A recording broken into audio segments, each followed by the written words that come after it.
పేదల సంక్షేమమే కాంగ్రెస్ ప్రభుత్వ లక్ష్యమని గజ్వేల్ ఏఎంసీ చైర్మన్ వంటేరు నరేందర్ రెడ్డి అన్నారు. సిద్దిపేట జిల్లా గజ్వేల్లోని స్థానిక తహసీల్దార్ కార్యాలయంలో మండలంలోని వివిధ గ్రామాలకు చెందిన లబ్ధిదారులకు కళ్యాణ లక్ష్మి షాదీ ముబారక్ చెక్కులను ఎంఆర్ఓ శ్రావణ్తో కలిసి ఆయన పంపిణీ చేశారు. ఈ సందర్భంగా నరేందర్ రెడ్డి మాట్లాడుతూ రాష్ట్ర ప్రభుత్వం పేదల సంక్షేమం కోసం ఎంతో కృషి చేస్తుందన్నారు. ఆరోగ్యశ్రీ పథకం ద్వారా లబ్ధిదారునికి 10 లక్షల రూపాయల వరకు ఉచిత వైద్యం అందించడం జరుగుతుందన్నారు. అలాగే లబ్ధిదారులకు ఇందిరమ్మ ఇండ్లు, 200 యూనిట్ల ఉచిత విద్యుత్తు, 500కే గ్యాస్ సిలిండర్, గృహలక్ష్మి పథకం ద్వారా మహిళలకు ఉచిత బస్సు ప్రయాణం, ఇలా అనేక పథకాలను ప్రభుత్వం అమలు చేస్తుందన్నారు. త్వరలో జరిగే స్థానిక సంస్థల ఎన్నికల్లో కాంగ్రెస్ పార్టీ అభ్యర్థులను భారీ మెజారిటీతో గెలిపించాలని కోరారు.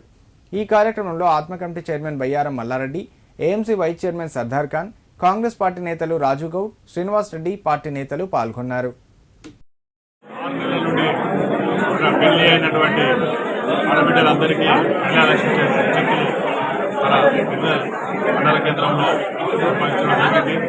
అలాగే ఇదివరకున్న ప్రకారమే అందరికీ రావని ఇంట్లో మనకు లేట్ అవ్వడం కారణం కూడా మీ అందరికీ తెలిసిన విషయం. మన ఎమ్మెల్యే గారు మనకు అందుబాటులో లేనందున ఇలా లేట్ కావడం జరుగుతుంది. ఇక ముందు అలాంటి పరిస్థితి కాకుండా అందరికీ మన అధికారులు ప్రత్యేకంగా చేస్తారని నమ్ముకుంటూ ఈ కళ్యాణలక్ష్మి చెక్కులు అందరూ తీసుకొని విడుదల చేసుకొని వాళ్ళ ఆడబిడ్డల కళ్ళలో సంతోషం చూడాలనే ఉద్దేశంతో కళ్యాణలక్ష్మి